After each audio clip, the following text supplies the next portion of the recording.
તો શિક્ષકોની ભરતીને લઈને ગાંધીનગરમાં દેખાવો કરવામાં આવી રહ્યા છે। વિરોધ કરી રહેલા ઉમેદવારોની અટકાયત, ભરતીની જગ્યામાં વધારો કરવા ઉમેદવારોએ માંગણી કરી છે। ઉમેદવારોએ હાથમાં પોસ્ટર સાથે વિરોધ નોંધાવ્યો છે। શિક્ષકોની ભરતી ઝડપી અને ક્રમિક કરવા માંગ કરવામાં આવી રહી છે। ટેટ પાસ ઉમેદવારોની ખાલી જગ્યાઓ પર ભરતી કરવા માંગ સરકાર બાહેધરી આપે છે, પરંતુ ભરતી કરતી નથી તેવો ઉમેદવારોએ સીધો આક્ષેપ કર્યો।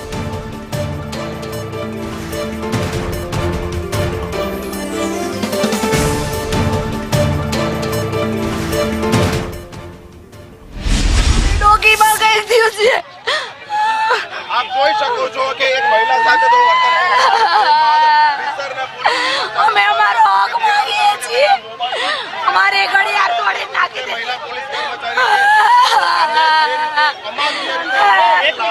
મારું નામ રૂપાવડિયા જાગૃતિ છે।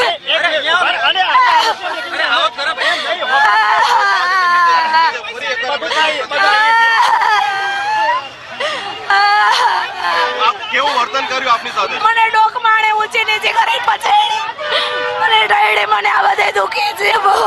બેન ચિંતા નહીં કરો, મત તો આ જોડે છીએ। આ લોકો આતંકવાદી હોય આપણે એવું વર્ડ કરે છે। અમે ભાજપ સરકારને એટલે મત આપીએ છીએ કે અમે રસ્તા ઉપર ઢળાઈએ। અમે ભાજપ સરકારને એટલે મત આપીએ છીએ પોતાની ચૂંટણીનું કામ મહિના દિવસમાં બતાવે। અમને 2 વર્ષથી રસ્તા ઉપર ઢળે છે। માણસ જેવી સરકાર છે કે નહીં? આના કરતા તો અંગ્રેજો સારા હતા। ન્યાય તો માંગવાનો, હક માંગવાનો અમને અધિકાર હતો। અત્યારે તો અમે જ્યારે આવીએ ત્યારે અમને ઢળી નાખી દે છે।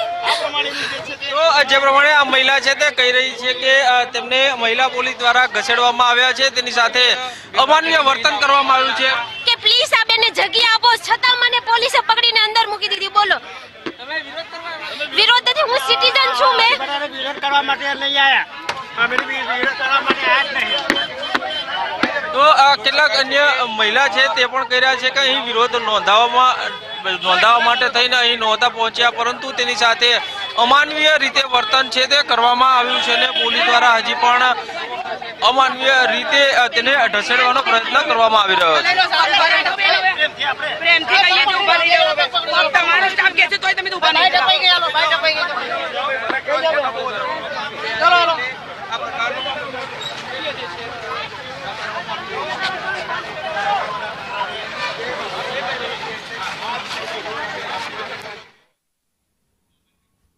તો ખાસ ટેટ અને ટાટ પાસ ઉમેદવારો છેલ્લા 2 વર્ષથી માંગ કરી રહ્યા છે કે તેમને ભરતી કરવામાં આવે, તેમને નોકરી આપવામાં આવે, પરંતુ અહીંયા ભરતી કરવામાં નથી આવી રહી, જેના કારણે ઉમેદવારો આજે ગાંધીનગર ખાતે વિરોધ કરવા પહોંચ્યા।